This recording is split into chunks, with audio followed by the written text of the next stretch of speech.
કૃષ્ણ સર્વે વૈષ્ણવોને શ્રીમદ ભાગવદ્ ગીતાનો અધ્યાય નંબર 2 સાંખ્ય યોગ. સંજયે કહ્યું કે હે રાજન, દયા અને મોહથી વ્યાપ્ત આંખોમાં આંસુ ભર્યા અત્યંત દુઃખી અર્જુનને શ્રી કૃષ્ણ ભગવાને આ પ્રમાણે કહ્યું. હે અર્જુન, આવા સંકટ સમયે હીન પુરુષોથી સેવાયેલા સ્વર્ગ પ્રાપ્તિમાં અવરોધક અને કીર્તિનાશ કરનાર મહામોહરૂપી દુઃખ તમને ક્યાંથી થયું? આવા નિર્ભર ન બનો, આ તમને શોભારૂપ નથી. મનની આ નબળાઈને દૂર કરી બહાદુરોની જેમ ઊભા થવું. અર્જુનને કહ્યું કે હે મધુસૂદન, યુદ્ધને માટે ભીષ્મ પિતામહ દ્રોણાચાર્ય ઊભા છે. તેઓ પૂજનીય છે. તેમની સાથે વાદ વિવાદ કરવું અયોગ્ય કહ્યું છે. તો હું તેમના ઉપર બાણોથી વૃષ્ટિ કેવી રીતે કરું? પરલોકની વિરુદ્ધ ગુરુજનોનો વધ ન કરી આ લોકમાં ભીખ માગીને ખાવું સારું છે, પણ અર્થ અને કામના સુખ માટે ગુરુજનોને મારીને આ લોકમાં લોહીથી યુક્ત ભોગ ભોગવવો સારો નથી. અર્થ અને કામ તૃષ્ણાથી વ્યાપ્ત બનીને દુર્યોધનના અન્નને ખાનાર ભીષ્મ દ્રોણને મારી તેમના લોહીથી ખડાયેલા ભોગ ભોગવવો સારો નથી. હું એ પણ નથી જાણતો કે મારા માટે યુદ્ધ કરવું અથવા ન કરવું એ બંનેમાં શું શ્રેષ્ઠ છે અથવા કોણ જીતશે. આ લોકોને મારીને હું જીવવા ઈચ્છતો નથી. હું બહુ જ ગભરાઈ ગયો છું. મારી બુદ્ધિ સ્થિર નથી. ધર્મ શું છે તે સમજવામાં આવતું નથી. હું આપનો શિષ્ય છું. આપના શરણે આવ્યો છું. મને આપ યોગ્ય ઉપદેશ આપો. મારી સમજમાં આ શોકને દૂર કરવા માટે સ્વર્ગનું રાજ્ય પણ સમર્થ નથી. સંજયે ધૃતરાષ્ટ્રને કહ્યું, હે રાજન, અર્જુને શ્રી કૃષ્ણને કહ્યું કે હું યુદ્ધ નહીં કરું. આમ કહીને તે ચૂપ થઈ ગયું. બંને સેનાઓની વચ્ચે અર્જુનની દશા જોઈ હસતા શ્રી કૃષ્ણે કહ્યું, હે અર્જુન, તમે પંડિતોના યોગ જ્ઞાનની કેવળ વાત કહો છો? કારણ કે જે સાચા જ્ઞાની પંડિત છે તે લોકો જેના પ્રાણ ચાલી ગયા છે અથવા જેના પ્રાણ ગયા નથી તેમના માટે પણ શોક કરતા નથી. જીવ ઈશ્વરાંશ છે. શરીર નષ્ટ થતાં પણ જીવનો નાશ થતો નથી. પરંતુ જેવી રીતે આ શરીરમાં કુમાર, યુવાન, વૃદ્ધ કર્મથી અવસ્થા બદલે છે ત્યારે પણ અમે છીએ એવું જ્ઞાન રહે છે. એવી રીતે આ દેહની પછી બીજો દેહ મળતા પણ લિંગ, સૂક્ષ્મ દેહ સંબંધી વિકાર અજ્ઞાનથી આત્મા દેખાય છે. તેથી ધીર પુરુષ આ વિષયમાં મોહિત થતો નથી. ઠંડી, ગરમી, સુખ દુઃખને આપનાર ઇન્દ્રિય અને વિષયોનો સંયોગ તો ક્ષણિક છે અને અનિત્ય છે. તેમને તમે સહન કરો. તેમને વશ થઈ હર્ષ અને દુઃખના ભાગીદાર ન બનો. સહન કરનાર ધીર પુરુષને માટે સુખ દુઃખ બંને સમાન છે અને એવું સમજનાર ધીર પુરુષ મુક્તિનો ભાગીદાર છે. ઠંડી, ગરમી, સુખ દુઃખ અસત પદાર્થો છે. તેઓ આત્મામાં રહેતા નથી. સત સ્વભાવ આત્મા છે જેનો નાશ પણ થતો નથી. આત્માએ સંપૂર્ણ જગતને વ્યાપ્ત કર્યું છે. કોઈ આત્માનો નાશ નથી કરી શકતું. નાશરહિત, અપરિચ્છિન્ન, નિત્ય આત્માના આ દેહ, સુખ દુઃખ વગેરે ધર્મવાળા કહેવામાં આવ્યા છે. જ્યારે આત્માનો વિનાશ નથી અને આ આત્મા સાથે સુખ દુઃખનો સંબંધ નથી ત્યારે મોહથી ઉત્પન્ન થયેલા શોકનો ત્યાગ કરીને યુદ્ધ કરો. ધર્મનો ત્યાગ ન કરો. જે આત્માને મારનાર અને મરણ યોગ્ય સમજે છે તે બંને સમજતા નથી કે ખરેખર જોઈએ તો આત્મા કોઈને મારતો નથી અને કોઈની મારફત મરાતો નથી. આત્મા કદાપી જન્મતો નથી, મરતો નથી. શરીરનો નાશ થતાં પણ તેનો નાશ થતો નથી. કેમ કે જેવી રીતે માણસ જૂના વસ્ત્રો ત્યજી દઈને નવા વસ્ત્રો ધારણ કરે છે, તેવી રીતે આત્મા પણ જૂનું શરીર ત્યજીને નવો દેહ ધારણ કરે છે. આ આત્માને શસ્ત્ર કાપી શકતું નથી, દેવતા બાળી શકતો નથી, પાણી ભીંજાવી અને ઓગાળી શકતું નથી અને પવન સૂકવી શકતો નથી. આત્મા કદી કાપી છેદી શકાતો નથી, બાળી શકાતો નથી, ભીંજાઈ અથવા ઓગાળી શકાતો નથી. આ આત્મા નિત્ય, સર્વવ્યાપક, સ્થિર, અચલ અને સનાતન છે.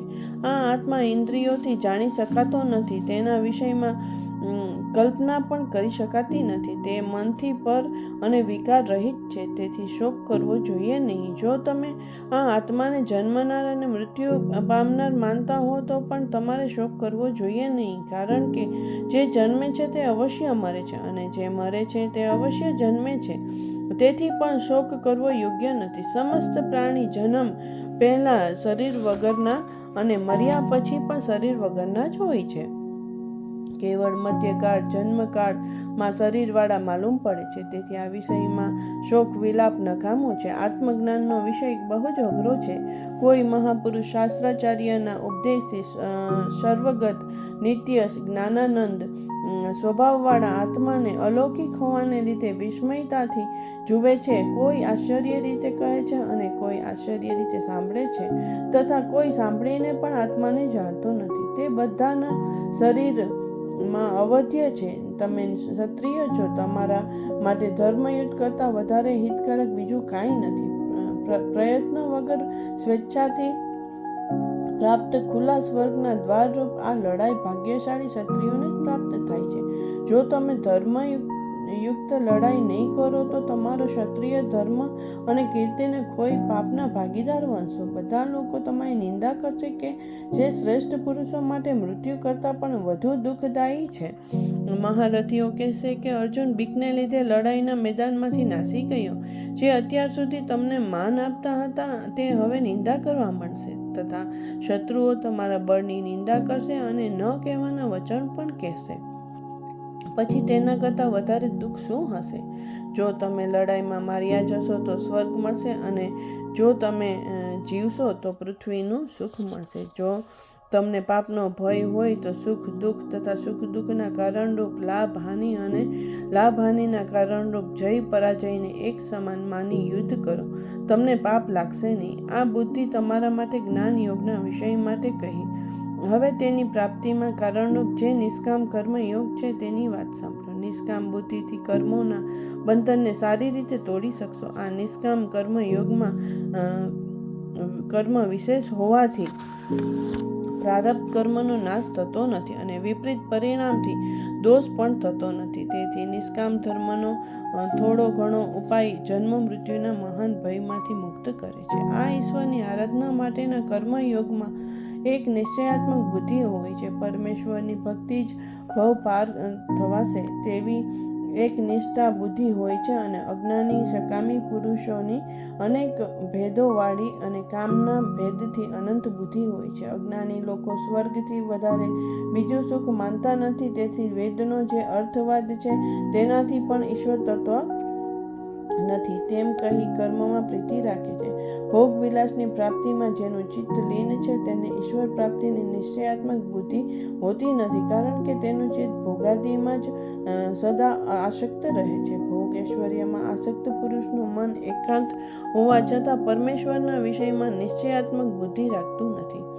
વેદ સકામ છે. તમે આ કામનાદી ફળની ઈચ્છાને છોડીને નિષ્કામ થઈ જાઓ. સુખ દુઃખ, શીત ઉષ્ણ, ઠંડી ગરમી, રાગ દ્વેષ વગેરે જોડકાનો ત્યાગ કરો. નિત્ય સત્વનો આશ્રય રાખો. સાંસારિક વસ્તુ પ્રાપ્ત કરવાની ઈચ્છા ન કરો. પ્રાપ્ત વસ્તુની રક્ષા કરવાનો પ્રયાસ ન કરો અને હંમેશા આત્મપરાયણ રહો.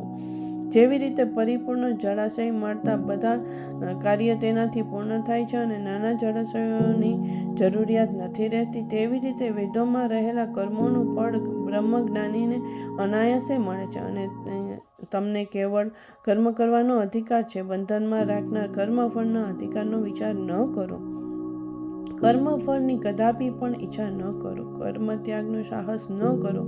ફળની આશા ન રાખો. સફળતા અને નિષ્ફળતા બંનેને સમાન માનીને કર્મ કરો, કારણ કે સમત્વ જ્ઞાનને યોગ કહ્યો છે. સમત્વ રૂપ બુદ્ધિ યોગ કરતાં કામ્ય કર્મ અત્યંત હલકું છે. તેથી બુદ્ધિ યોગનો આશ્રય લો અથવા બુદ્ધિના રક્ષક ઈશ્વરનો આશ્રય લો, કારણ કે ફળની ઈચ્છાથી કર્મ કરનાર પુરુષ દીન હોય છે. સમત્વ રૂપ બુદ્ધિ યોગવાળો પુરુષ આ લોકમાં પુણ્ય પાપ એ બંનેને પરમેશ્વરની કૃપાથી ત્યજી દે છે. આ સમત્વ રૂપ યોગને માટે પ્રયત્ન કરો, કારણ કે કર્મમાં કુશળતા જ યોગ છે. સમત્વ રૂપ બુદ્ધિવાળો પુરુષ કર્મજન્ય ફળનો ત્યાગ કરી કેવળ ઈશ્વર આરાધનાર્થે કર્મ કરવાથી જ્ઞાની બનીને જન્મ મૃત્યુના બંધનમાંથી છૂટી મોક્ષ મેળવે છે. આ રીતે પરમેશ્વરની આરાધનાથી જ્યારે તમારી બુદ્ધિ મોહ સમુદ્રને સારી રીતે પાર કરી જશે, ત્યારે આ લોક તથા પરલોક સંબંધી સાંભળેલી અને સાંભળવામાં આવનાર બધી બાબતો પર વૈરાગ્ય આવશે. જાત જાતના વચનો સાંભળીને વિચલિત થયેલી તમારી બુદ્ધિ જ્યારે ઈશ્વરના સ્વરૂપમાં અચલ અને સ્થિર બનીને રહેશે, ત્યાર પછી જ્ઞાનરૂપ ફળ મેળવી શકશો. ત્યાર પછી ઈશ્વરને પ્રાપ્ત કરવા સ્થિત પ્રજ્ઞના લક્ષણ અને આચરણ જાણવા માટે અર્જુને પૂછ્યું, હે કેશવ, સમાધિમાં સ્થિત પ્રજ્ઞ અર્થાત સ્થિર બુદ્ધિવાળા પુરુષના કયા લક્ષણો છે? તે કેવી રીતે બોલે છે, કેવી રીતે બેસે છે, કેવી રીતે ચાલે છે? શ્રી કૃષ્ણ ભગવાને કહ્યું, હે પાર્થ, અર્જુન જ્યારે મનુષ્ય મનમાં રહેલી સંપૂર્ણ ઈચ્છાઓનો ત્યાગ કરી દે છે અને પોતાના પરમાનંદ રૂપ આત્માથી સંતુષ્ટ રહે છે, ત્યારે તે સ્થિત પ્રજ્ઞ કહેવાય છે. જે દુઃખથી દુઃખી થતો નથી, સુખી થતો નથી, વળી રાગ, ભય તથા ક્રોધ રહિત છે, તેને સ્થિત પ્રજ્ઞ કહે છે. જે પુરુષ સર્વત્ર સ્નેહ રહિત છે, અનુકૂળતાથી પ્રસન્ન થતો નથી અને પ્રતિકારતાથી દ્વેષ કરતો નથી, તેની બુદ્ધિ સ્થિર છે. કાચબો જેમ પોતાના બધા જ અંગોને પોતાનામાં સમાવી લે છે, તેવી જ રીતે યોગી પુરુષ પોતાની ઇન્દ્રિયોના વિષયને પોતાનામાં સમાવી દે છે, ત્યારે તેની બુદ્ધિ સ્થિર છે તેમ કહેવાય છે. વિષયોનો ત્યાગ કરવાથી વિષયથી દૂર રહેવાય છે, પરંતુ વિષય ભોગની વાસનાઓની ઝાડ બની રહે છે. ત્યારે તે વાસનાની ઝાડ નષ્ટ થાય છે, ત્યારે બ્રહ્મનો સાક્ષાત્કાર થાય છે. અસંયમી પુરુષની બુદ્ધિ અને મન સ્થિર હોતા નથી, કારણ કે મોક્ષના વિષયમાં પ્રયત્ન કરવા છતાં તેનું ચિત્ત ચંચળ ઇન્દ્રિયો હરી લે છે. તેથી સાધકે ઇન્દ્રિયોને વશમાં રાખી મારામાં મન રાખી રહેવું જોઈએ, કારણ કે જે પુરુષના તાબે ઇન્દ્રિયો છે તેની બુદ્ધિ સ્થિર રહે છે. વિષયોનું ચિંતન કરવાથી વિષયોમાં આસક્તિ થાય છે અને આસક્તિથી તે વિષયોને પૂર્ણ કરવાની ઈચ્છા થાય છે તથા ઈચ્છા પૂરી ન થવાથી ક્રોધ ઉત્પન્ન થાય છે. ક્રોધથી સમોહ, કાર્ય અને અકાર્યના વિચારનો નાશ થાય છે. સમોહથી શાસ્ત્રાચાર્યોના ઉપદેશેલા વચનોના સ્મરણમાં ભ્રમ પેદા થાય છે. સ્મૃતિ ભ્રમથી બુદ્ધિનો નાશ થાય છે અને બુદ્ધિના નાશથી તે નષ્ટ મૃત્યુ તુલ્ય થાય છે. રાગ દ્વેષ રહિત વશીભૂત ઇન્દ્રિયો મારફત વિષય ભોગ કરનાર મનોવિજયી મનુષ્ય જ શાંતિ મેળવે છે અને શાંતિ મળવાથી બધા દુઃખોનો નાશ થાય છે તથા તે પ્રસન્ન ચિત્ત મનુષ્યની બુદ્ધિ બધી બાજુએથી ખસી જઈને પરમાત્મામાં જ સ્થિર થાય છે. અજિતેન્દ્રિય મનુષ્યોમાં શાસ્ત્રાચાર્યોના ઉપદેશથી આત્મવિષયક બુદ્ધિ ઉત્પન્ન થતી નથી અને અંતઃકરણમાં આસક્તિ ભાવના થતી નથી, અર્થાત તે ઈશ્વરના ધ્યાનમાંથી વિમુખ રહે તથા આસક્તિ બુદ્ધિ નહીં હોવાથી શાંતિ મળતી નથી. અને શાંતિ વગર સુખ કેવી રીતે મળે? હોડીને પાણીમાં જેમ વાયુ લઈ જાય છે, તે જ પ્રમાણે વિષયોમાં રચી પચી રહેતી ઇન્દ્રિયોને સાથે મન રહે છે.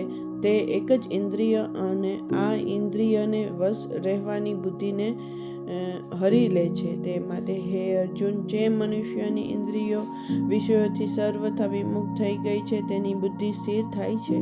હે અર્જુન, જગતના પ્રાણીઓ માટે રાત્રિ સમાન હોય છે. તે શુદ્ધ બોધ સ્વરૂપ પરમાનંદમાં સંયમી પુરુષ જાગે છે અને જ્યારે નાશવત ક્ષણભંગુ સાંસારિક સુખમાં જગતના બધા પ્રાણીઓ જાગે છે, ત્યારે તત્વજ્ઞાની પુરુષ માટે રાત્રિ સમાન છે.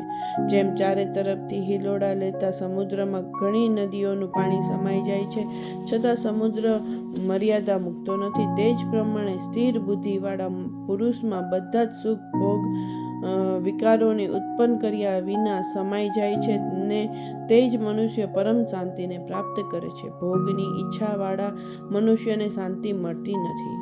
જે મનુષ્ય બધી ઈચ્છાઓ છોડી દઈને મમતા રહિત, અહંકાર રહિત અને સ્પૃહા રહિત થઈને રહે છે, તેને શાંતિ મળે છે. હે પાર્થ અર્જુન, આ બ્રહ્મ સ્થિતિ બ્રહ્મત્વ પ્રાપ્ત કરાવનાર નિષ્ઠા મેં તને કહી છે.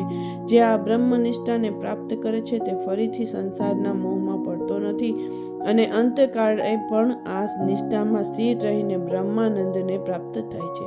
ઇતિ શ્રીમદ ભાગવદ્ ગીતામાં શ્રી કૃષ્ણ અર્જુન સંવાદમાં સાંખ્ય યોગ નામનો બીજો અધ્યાય સમાપ્ત.